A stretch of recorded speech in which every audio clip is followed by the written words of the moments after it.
You're listening to CDKL5 in color. I'm Marissa, and on this podcast, I'm joined by my co-host Amanda, and sometimes some very special guests to talk all things CDKL5 Deficiency Disorder. It's a rare genetic condition caused by changes in the CDKL5 gene.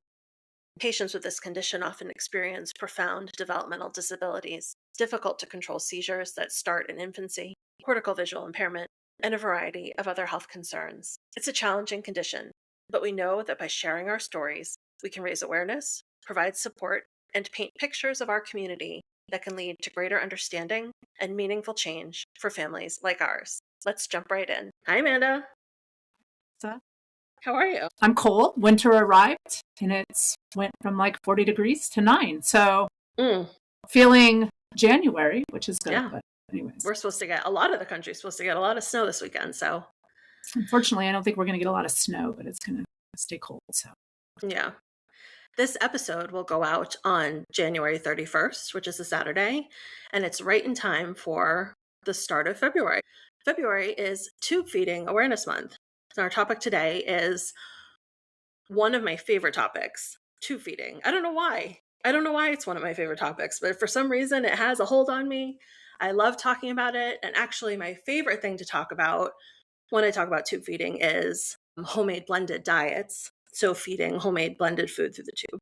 I feel really strongly that, unless there's some sort of specialized medical diet that a kid is on, our kids deserve to eat a variety of real foods, just like everyone else. I really feel strongly about that. My son got his feeding tube when he was about 3, so we've been blending real food for him through his tube for 6 years now. And I'm excited to share all about it with our listeners, not because I think home blending is the best choice or the right choice for everyone, but because providers rarely share with parents that it's even an option. And I want our community to know that it is an option and it's not hard. And if it's something that you want to do, you should feel empowered to do it. Before we talk about blending, let's talk a little bit about why someone might get a feeding tube in the first place. Sometimes getting a tube is an option, and sometimes it's an emergency. So when it's an option, it could be because your child refuses food, or they won't eat a variety of foods, or maybe they can eat, but it takes a really long time, or they're struggling to get enough calories to maintain their growth, or enough fluid to be properly hydrated. Maybe they struggle taking their medications and it's impacting their health. So in these different instances, a feeding tube really could improve quality of life. But when it's an emergency, that could be because the child is having trouble eating or struggling to coordinate the steps they need to eat safely. They're aspirating, they're getting food or fluid into their lungs. So in that circumstance, obviously a feeding tube would be necessary. I know your daughter doesn't have a feeding tube, but has she ever had a temporary NG tube? Yes, we've had NG tubes for a couple different reasons. But anytime we go into the hospital and she goes NPO, they have to place an NG tube. One of the reasons that she doesn't have a tube is I really resisted one based on the way her body reacted to some of the formulas she was given when she had an NG tube. So I know a little bit about an NG tube, but there are different types of feeding tubes. So do you want to explain a little bit more about that? Sure. There are really 3 main types of feeding tubes. One is this NG tube that we were just talking about. It's called the nasogastric tube. And it's usually the first type of feeding tube that someone might get, especially if the reasons that they're getting a tube are due to safety. An NG tube goes through the nose, down the esophagus, and into the stomach. It's usually meant to be short term for like an acute problem that's going to resolve, or placed temporarily while the child awaits having their G-tube surgery. There's no surgery involved with an NG tube. It's placed by hand by someone who's trained, a nurse, and then perhaps a caregiver. Sometimes caregivers, I know, have to change them at home. It's not pleasant to insert an NG tube. Absolutely, it's not. I had really hoped to avoid an NG tube with my son. We weren't quite able to, but I'll tell about that later. If you know someone with a feeding tube, it's likely that they have what's called a gastrostomy tube or a G tube. Sometimes it's called a button. The low profile G tube is called a button. It's held in place with a balloon filled with water. So it's similar to an earring. If you think about how an earring goes through your ear and you have the decorative part like the diamond, and then the backing, and you can turn it around like an earring. That's sort of what a G-tube is like. It's placed via surgery into your stomach, and the front part of it that you see on the outside is like the diamond. And then the backing is this balloon that's filled with water, so it holds it in place. And you can twist it all around, and you should be able to twist it easily. So that's the most common type of feeding tube I think that people probably have. But if someone can't tolerate having food in their stomach, There's an option called a jejunostomy tube or a J tube, in which food bypasses the stomach altogether and is placed or it's let out by the tube further down into the small intestine, which is called the jejunum. And GJ tubes are a combination button that has two ports, one which accesses the stomach, that's the G, and then the J port, which accesses the jejunum. And because of the complexity of placement, J tubes and J tubes are placed and then replaced or changed by a doctor under radiology guidance. You don't have to be admitted or anything, but you have to go in to have it changed. So surgery is required for both G tubes and J tubes for the initial placement, but the tubes are not necessarily permanent, and the stoma can close upon removal, if you don't need it anymore. So we are not a tube family. And I have observed in the community different ways people feed through a tube. So I guess I'm not totally familiar with the terminology or how any of that works. Do you want to explain the types of ways you feed through a tube? Yeah. When your child gets a feeding tube placed, you have options for what you feed them, and you have options for how you feed them. So in terms of how you can feed them, you can use a pump, which runs at a set rate and stays nearby your child until they finish the amount of food that's in the pump bag. You could also alternatively push food through the button itself using a large 60 ml syringe. This is called bolus feeding. So you can control the rate that you push and how much you're pushing and the thickness. If you're blending your own food, you can have more variety in terms of thickness if you do bolus feeding directly into the button. And then there's something called gravity feeding. I'm not familiar with gravity feeding, but I know it's an option. It's just as it sounds. You're holding an open syringe. You're letting gravity run the formula down at a pace that is right for your child. And of course, if you hold it higher, it runs faster. Patients that have a J or a GJ tube, they have to use the pump, because they're on what's called a continuous feed. So a continuous feed is a very slow rate that runs all day and night with some short breaks. My son's on a continuous feed and it runs about 22 hours a day. So when I make his food, I blend in the morning and I divide it into 2 pitchers. He does 1 pitcher during the day for about 10 or 11 hours. And then when I put him to bed, he has the second pitcher and it runs 10, 11 hours overnight. But in terms of what you can feed someone in their tube, you can use a commercial formula or other prepared product. You can blend food for the tube at home, or you can do a combination of both. And the important thing to know is really what you feed your child, either orally or through their tube. It's really up to you. You're their parent. It's up to you. You get to decide what you feed their child. Unless there's some medical reason why you're not allowed to decide, you can decide. And I think that's important for people to know. Unfortunately, you're probably not going to be explained all these different options by your medical provider. What usually happens, and what was my experience, is you get the tube, they show you how to use the pump, you get a prescription for a formula, and they send you on your way.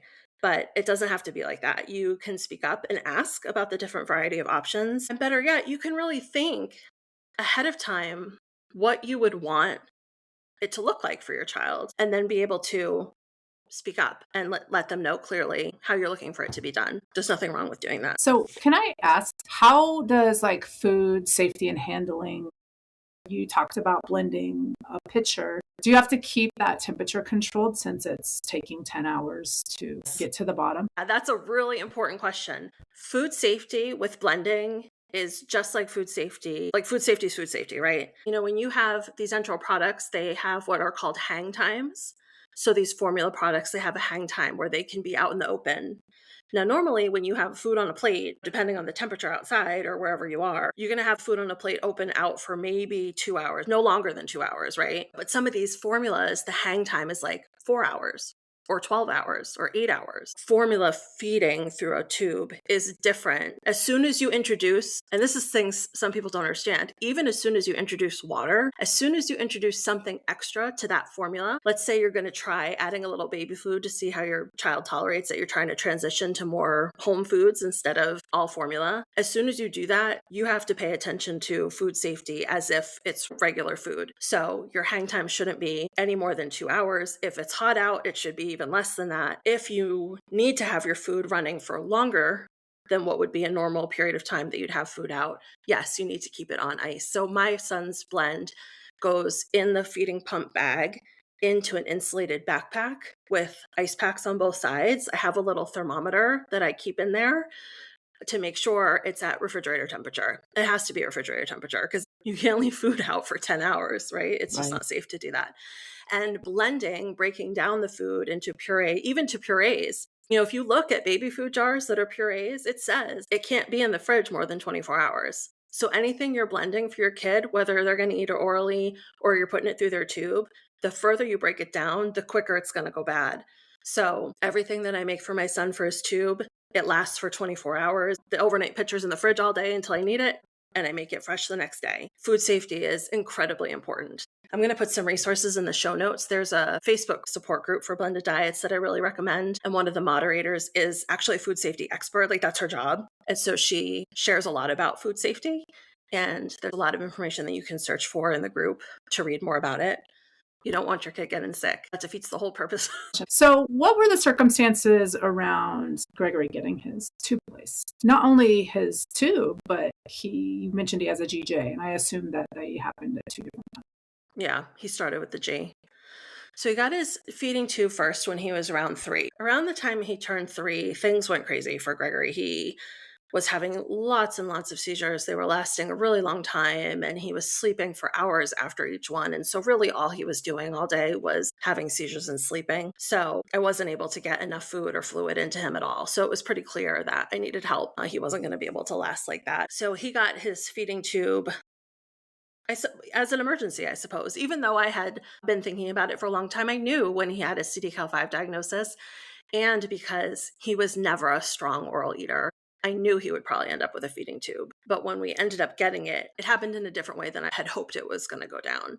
I had hoped it would have been more of a choice to say, okay, now it's time, instead of being like, wow, things are really bad and we got to do this now. That's how we ended up with the NG tube. Anyway, in retrospect, I should have placed his tube probably even earlier than age 3, because Gregory was never a good eater. I mean, in infancy, we had a swallow steady. He was penetrating his bottles. He wasn't aspirating, but he was penetrating. So they were dipping into his airway.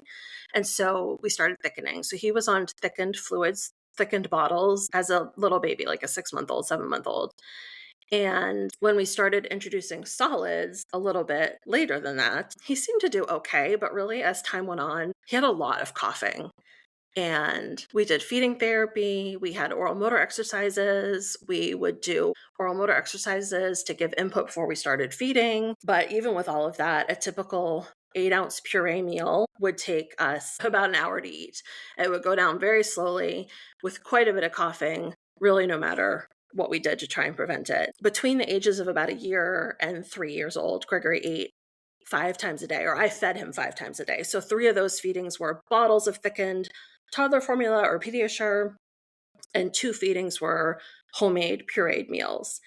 And Gregory was great because he was never a picky eater. Like, he ate anything that I gave him, but he never showed any preference or offense at anything that I ever gave him. So he always ate what I gave him. So I fed him a variety of stuff. He had no restrictions on what I would put in these homemade puree meals that I would make for him. He had meats, fruits and veggies, nut butters, grains. He really had anything, but he couldn't manage anything that had any sort of grit whatsoever. So I had to make sure that I was blending really smooth purees for him. So it would take him, like I said, about an hour to eat 8 ounces of puree, and then it took him about 45 minutes to finish like an 8 or 9 ounce bottle. So between preparing his food, getting him propped up and positioned, actually feeding him, I was spending like 5 or 6 hours a day just trying to make sure he got the proper nutrition and hydration that he needed to grow.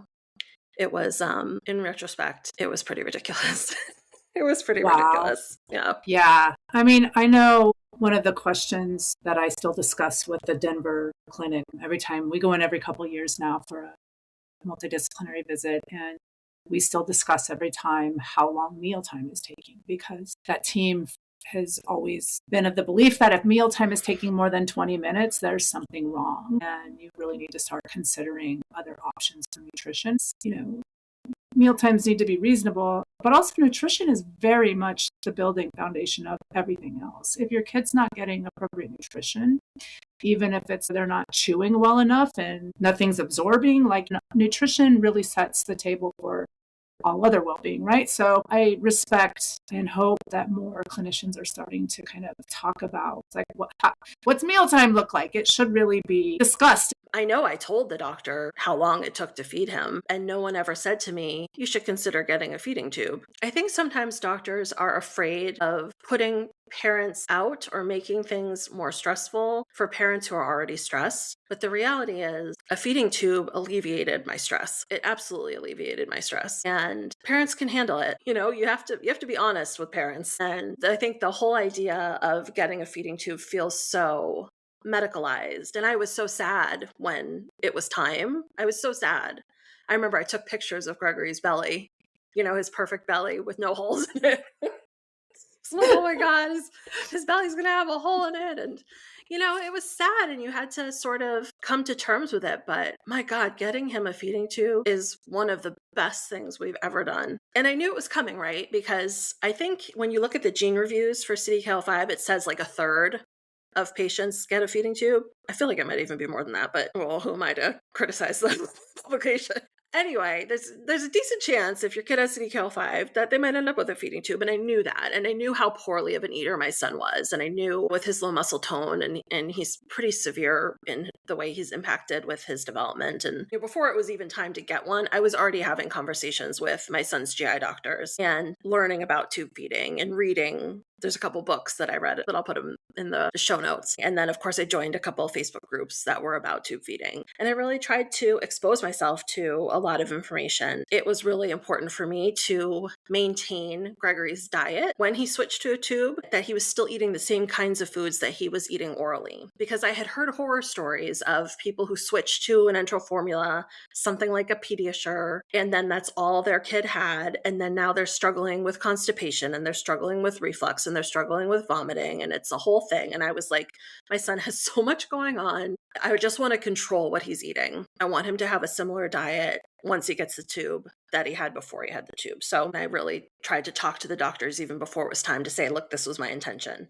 And actually, GI is the specialty where I've gone through the most doctors. They've all been within the same practice, but like for one reason or another, I've moved on to different GI doctors. And so I've told many GI doctors, I think there was 3 of them before he got his tube, that when he got his tube, my intention was to blend. And one of them said to me, I'll never forget it. She said, well, I've had a family blend so many carrots that they brought their kid in and their kid was orange.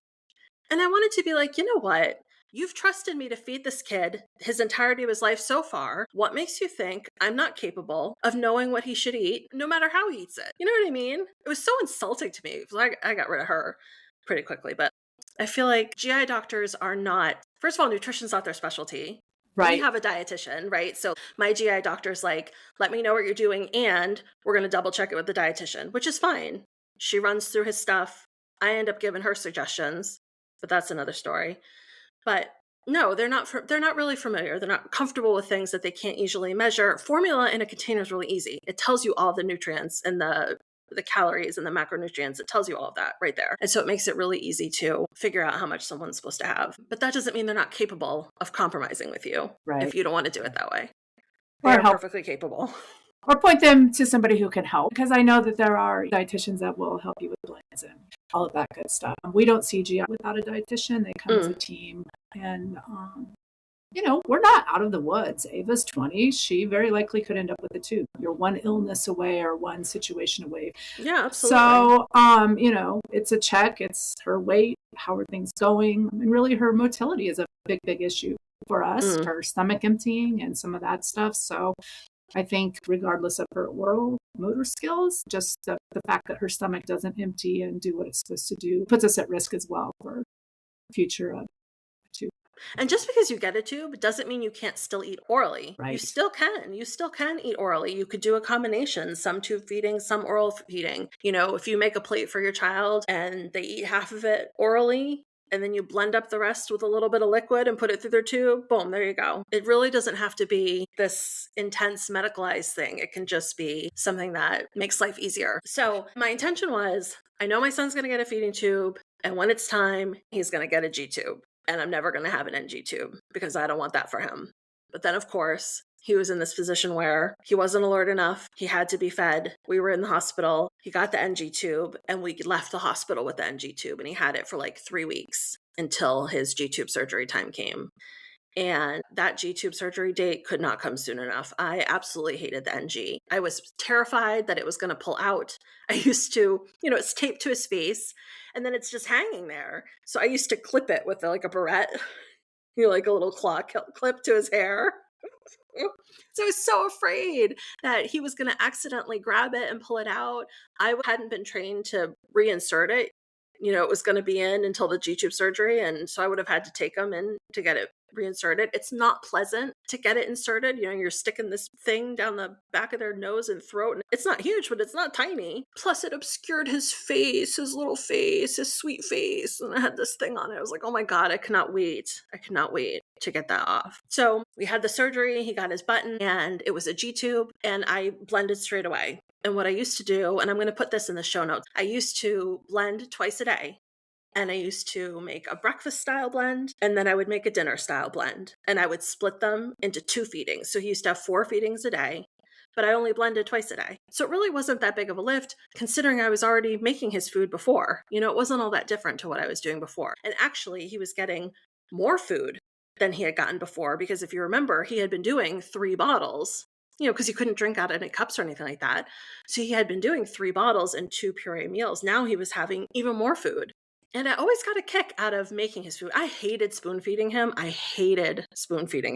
But I loved making his meals. I don't know why. I just loved it. And I loved blending his meals too. So even with the G-tube, he had to be positioned upright, propped upright, and he had to stay upright for at least 30 minutes after the meal was over, because his reflux is horrendous. And unfortunately, his reflux was so horrendous and his respiratory status was such a nightmare that we ended up making the change to J feeds after about like 8 months. So we only had the G-tube for 8 months or so. And then we switched to J feeds. And we probably should have switched sooner. There's like a pattern here. I always wait until it's a have to, even though I probably should have done. I was afraid switching to the J-tube that they wouldn't let me blend for him anymore, because they've never had a patient in our children's hospital system that blended. They didn't have many that blended for the G, but they had some, but they didn't have any that blended for the J. So I had to really go back and forth with them to say, I know I can blend in the J. I know I can. I know other people who are doing it. Just because you don't know, I know, and I want to do it. So we came to this compromise where they were like, fine, you can do it, but you have to use things that have labels. Like you have to use a packaged real food formula. You have to use baby foods. You have to use pouches. You have to have things that we know exactly what are the ingredients, at least initially. Well, they didn't say at least initially, but I said, I'm willing to do that initially. I said, I'm not going to do that forever, but I'm willing to do that initially, because it's all about compromise, right? So that's what we did. We moved to the J. He got the GJ button. We moved to J feeds. At first, I used all packaged products, even things that I had bought at the grocery store. And then eventually I moved to swapping out those packaged things for regular food that I have at home. But I've kept the combination. So right now, his blend is a combination of Real Food Blends, which is an actual product. It's an enteral product. It's an orange bag. I'll put it in the show notes. So we use half of his blend is Real Food Blends, and half of it is food that I've made him. So he eats lentils every day. He eats almond butter every day. He has mixed fruits and vegetables that I make for him. And I bulk blend this stuff, and I portion it out and I keep it in containers in my freezer, so that when I go to make his morning blend, because instead of doing the 2 blends and splitting into 4 like I used to do when he had the G-tube, with the J, remember, it runs continuously.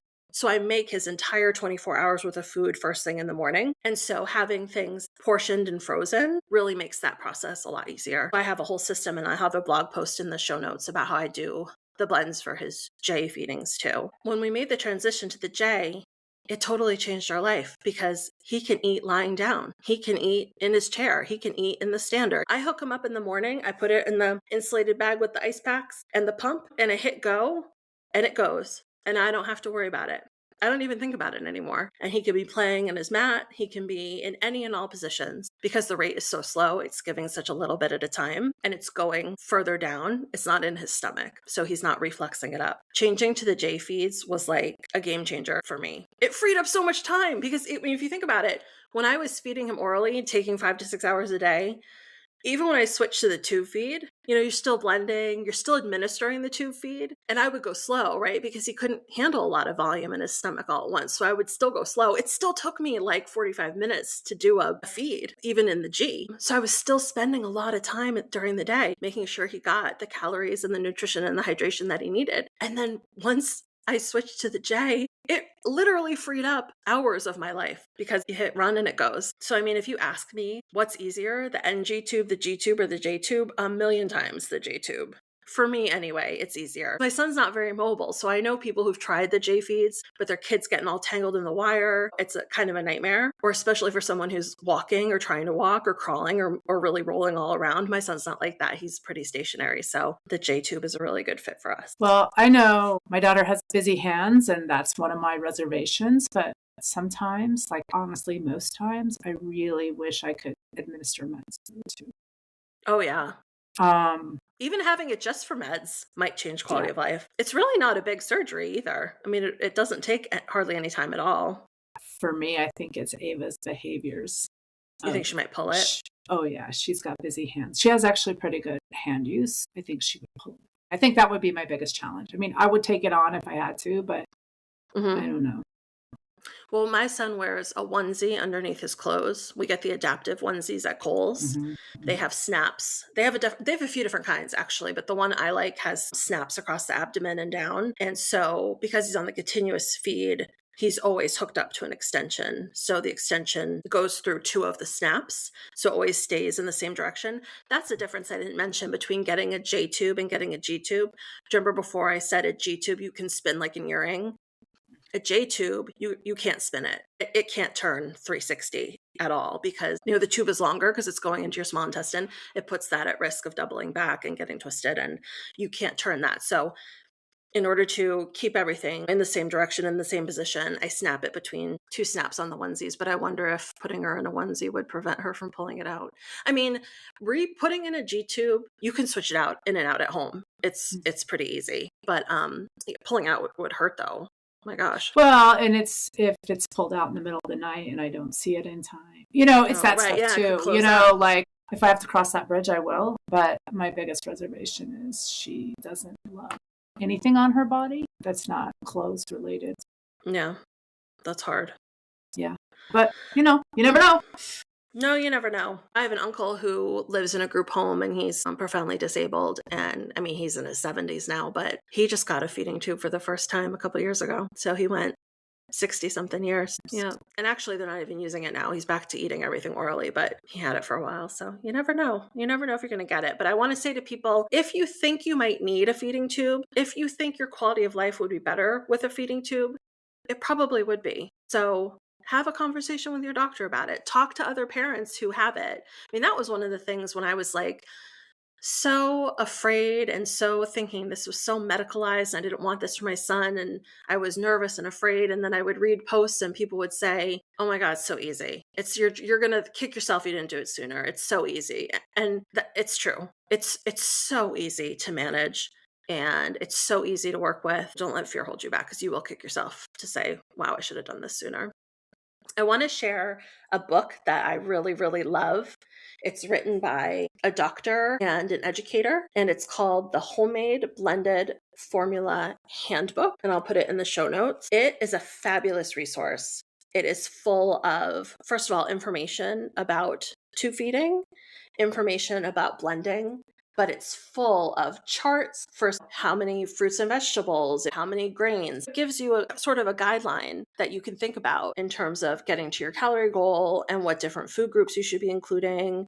It talks about how much water your child should be getting. I think a lot of kids in our community, but also, DE communities and disability communities in general, our kids are really at risk for not getting the nutrition and hydration that they need. So that book is a great resource to help you sort of think about what is important for your child in terms of what they might need and how to make it happen and how to understand what blending is all about. They have a quote in the book. It's actually their definition of a blended diet that I really like. And it says, "We define a homemade blended formula as any formula that a parent makes that modifies a standard formula with real foods, or a complete diet of homemade blended foods or the many options in between. So whether you are taking your current enteral formula and adding some extra foods to it, or you're completely 100% blending all your meals like I used to do with the G tube, or you're doing a combination of packaged meals and home meals like what I do now, all of it is a blended diet.